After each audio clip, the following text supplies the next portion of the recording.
Good morning again on behalf of the Border Solutions Alliance and the West Big Data Hub. Thank you for joining us for our lightning talk today with Ilkay Altintas, the Chief Data Science Officer at the San Diego Supercomputer Center at UC San Diego. This morning, Dr. Altintas will spend about 15 minutes talking on fighting disasters with big data and the predictive modeling used in her Wi-Fi lab. We'll then have some time for questions and answers. Ilkay, I'll go ahead and turn the floor over to you. Good morning, everyone. Hope you're being safe from the fires and COVID, and thanks for your interest in using data to fight these challenges of our time. Today, I'm going to talk about data science and how we can use data, in particular big data and predictive modeling for fighting disasters of all sorts. Now, let's focus on the ultimate goal of data science. Why would we want to use data? Because we want to generate insight from some form of data and use that insight for decision support or to take some action that we can use this data to generate value or the insight to generate value. And when you look at that, the application of data through this data science and this insight is actually nothing but an effort to generate more data. So insight that we hear a lot about is itself a data product. And then it becomes part of the general knowledge.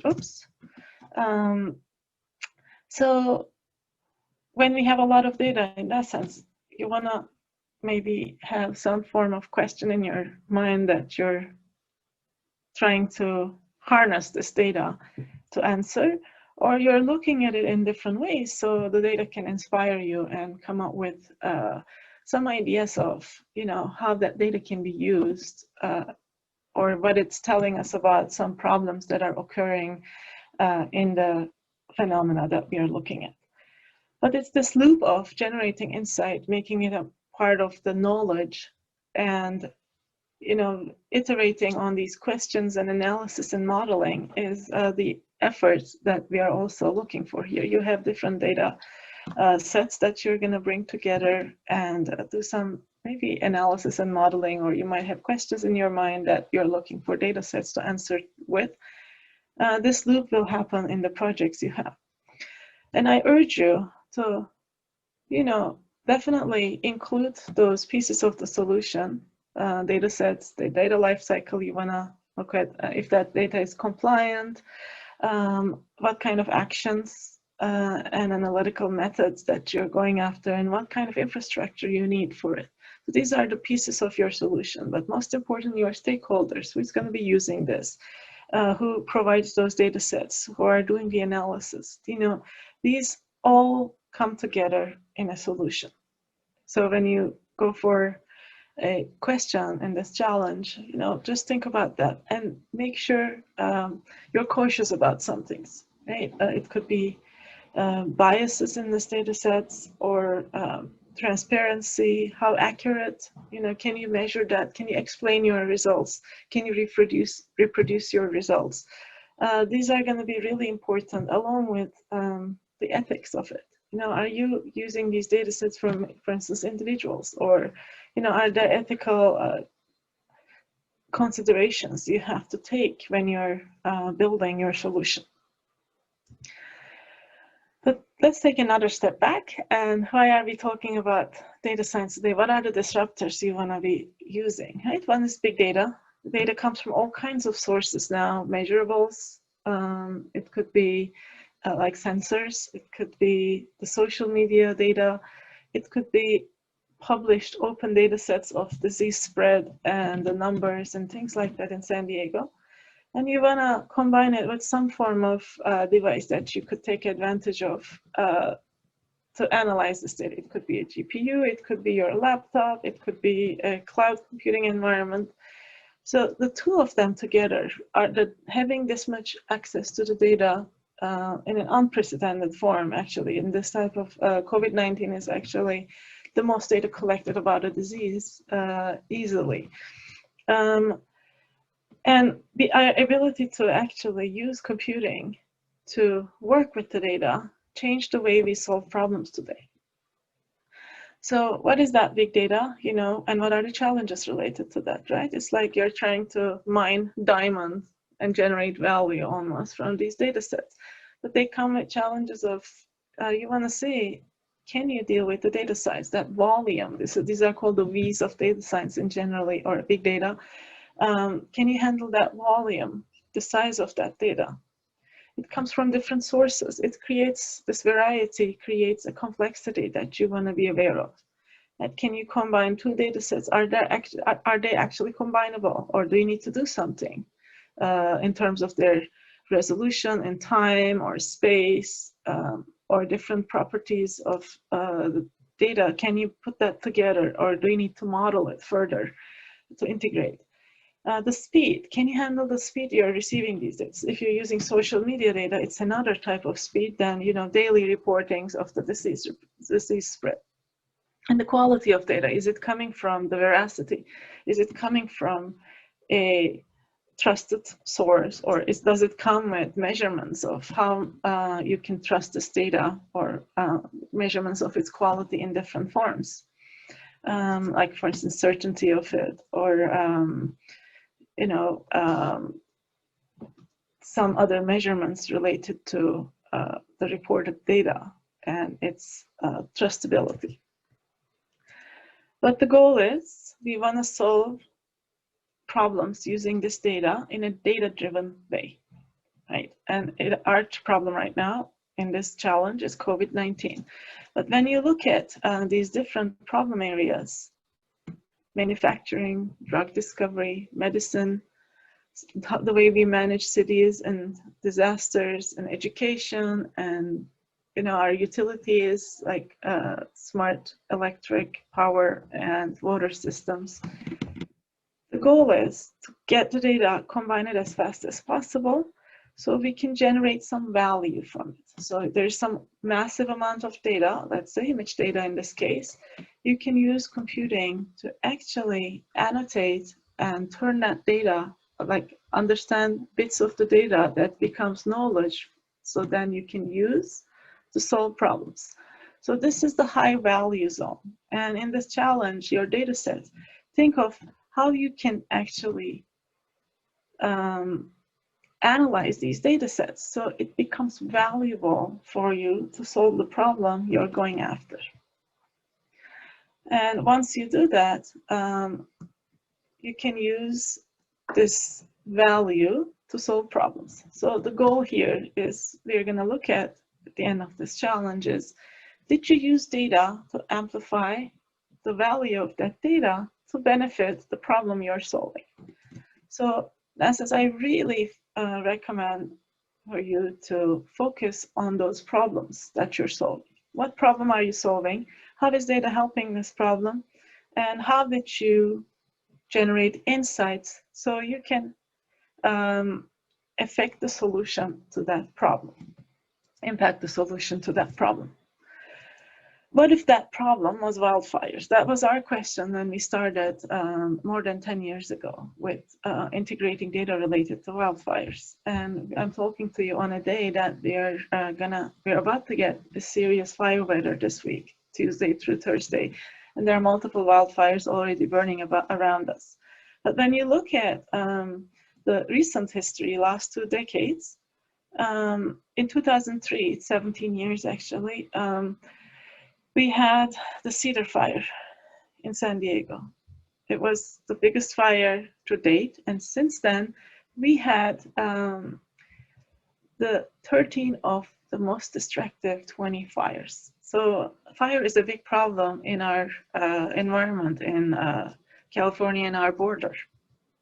And we were at that time thinking, how can technology help? So understand that, you need to understand also why fires are happening, just like COVID-19, right? To understand that how technology can help, we need to understand how the disease is happening. It's actually very similar. The same spread models are being applied to disease spread and fire, tornado, and all those type of natural phenomena spread. But for us in California, fire is a part of our natural ecology, so they need to happen. And it's very weather dependent.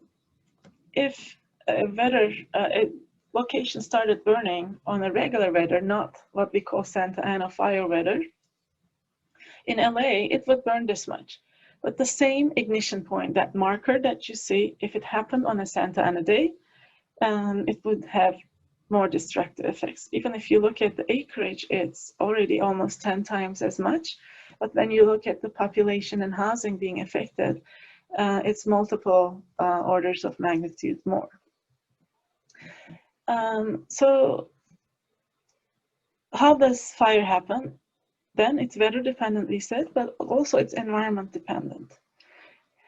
But it can be modeled. That's the good news, using data. Right? If you have data about the topography, weather, and fuel, fuel is the biomass that burns during the fire, that becomes fuel for the fire. You can model it in different ways. There are some simplified models for operational use that really can be executed fast using data. And there are some more involved coupled models, we call them. They are much more physics-based and empirical models, and they actually take longer to execute. So there are different ways to use, but the same data we collect on topography, weather, fuel can be applied to these models. So what are these data sets again? They could be weather forecast and modeling, but also real-time weather and camera imagery. There are some published databases of land cover and field that they change on a regular basis, so it can be also real-time. The landscape data, which is how, like the hills and the built environment around it, but also during an existing fire perimeters that are coming from both the official sources and from remote sensing devices like satellites, drones, aircraft, and things like that. When you put them all together, the speed you can turn these data sets into insights so you can use them for fire modeling is very important, because during the fire, what you want to do is to get ahead of it. The faster you can take advantage of data, the quicker you can take data-driven decisions to manage the fire. So not just know what's going on now, but what can happen in the next couple of hours, so we can manage those couple of hours in a way that makes sense or that's effective. Just like, I'm going to go back to this COVID fire analogy, right? Just like in COVID, we want to be able to take advantage of the data we have now on the disease and the environment and people's behavior and all kinds of things, so we can model what can happen in the next 1 to 4 weeks, like over the month, so we can take decisions accordingly in the short term and long term decisions. So just like fire in that sense, COVID-19 will also need that intelligent and integrated infrastructure. It's not just having the data, but having the data in a way that we can catalog that, curate that, exchange, analyze, communicate that data, and in a way that responds to those challenges of V's. Remember, size, complexity, quality, and speed challenges that we have.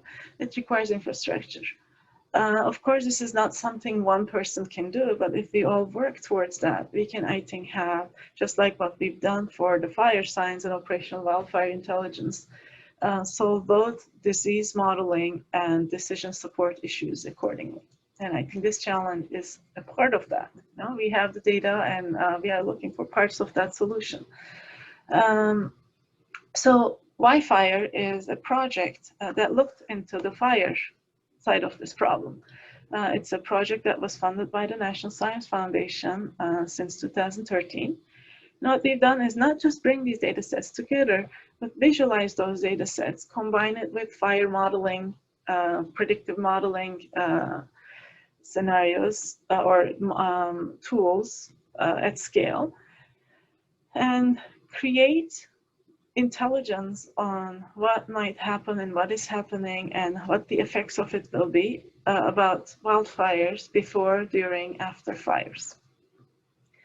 So the first problem we solved was that data problem in that sense, right? So we created data management and integration services for use by the fire science community and operational communities. So that then we use the same data sets that we created for everyone ourselves to create real-time fire modeling services. So we can put an ignition point in real time or prior to events for planning and see how it spreads and what kind of is likely to spread, let's say. So another thing we've done is this data that we collect also needs to be curated, cleaned, prepared, and things like that. So we created automated workflows and machine learning pipelines to turn, remember I said you need to turn that into a value. Every analysis, every machine learning pipeline creates an insight that could be used as a data product or data itself for the next step. In this case, let's say you got satellite intelligence on changing fuels over time. If you could take that and create how the fuels are changing and update the fuels in real time, that becomes input to the fire modeling service then. But through that, we actually had a community, growing community of many organizations and individuals that we openly work with. And we are creating more and more open, findable and responsible and accessible services for this community. So just to reiterate what's being done here, then we get data on weather, landscape, fire perimeter, and in real time curate, or sometimes in batch mode, curate these data sets. And one of the things is using existing fire modeling tools. One of them is FireSight, from an operational tool from US Forest Service. So it doesn't have to be all the tools that self-developed here. Right? It's also proven tools that's being used, making them easier to use. And we then use the data to parameterize or use the operational fire model, in this case FireSight in this example, in real time in a data-driven way, so that we can have maps of the fire and the environment and the visualization of the environmental data that's around the fire. So that's where I'm gonna stop. I hope this inspires you to do the best with this challenge. And if you have any questions, you can always contact me at this email. And of course, I have a large team behind me who's done a number of these things that I talked about.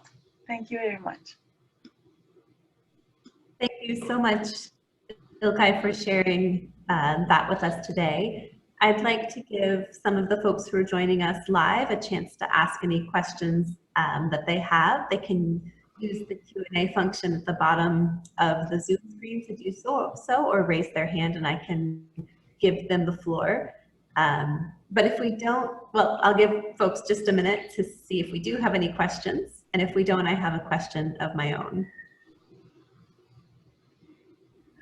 So my question that I'd like to hear a bit more about is some of the challenges of making this work for people who are using it as an operational tool in real time. How is this being used by end users? Yeah, so as I was talking about in the beginning, really fast, right? Some of it gets lost, but I hope you can go back to those slides and look at them in more detail. First of all, we need to really think about that problem that we are solving and identifying that problem. What's missing? What are things we can help with data? And reaching out to the right individuals to then say, you know, we think you can use this type of insight. How would you actually use that insight? So you want to keep it use inspired, right? Not just using data for data's sake. That's why I keep saying focus on the problems to solve. The other thing I said in the beginning, that's why this question is great, thank you. It helps me to go back to some of those points, is taking consideration on, you know, the parts of the solution, I said, right? But also the quotient points. You know, why is that problem not solved today? Are there ethical issues to solve that problem? Are there no data sets? Or are there missing bits of data. Or maybe we don't have enough quality in the data sets to really, even if we use it, the problem won't be solved. You know, really taking a realistic, if you want the solution to be used, you need to be realistic about what can be done. Otherwise, which is not bad, but it's not going to generate the same impact. Otherwise, it becomes a scientific exercise. So there's a difference between doing something because you want to prove something can be done, and it becomes knowledge that's generated with science that's going to help generate the next solution. Then, you know, going and really trying to find something with impact. If you want to generate impact with the solution, it creates making sure it's ready for impact, that problem and the data sets around it and analytical tools that you're using.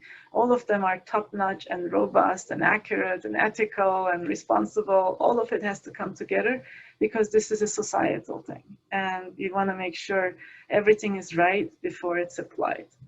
So, and asking the users and making sure those quotient points are checked is a good place to start to generate that impact.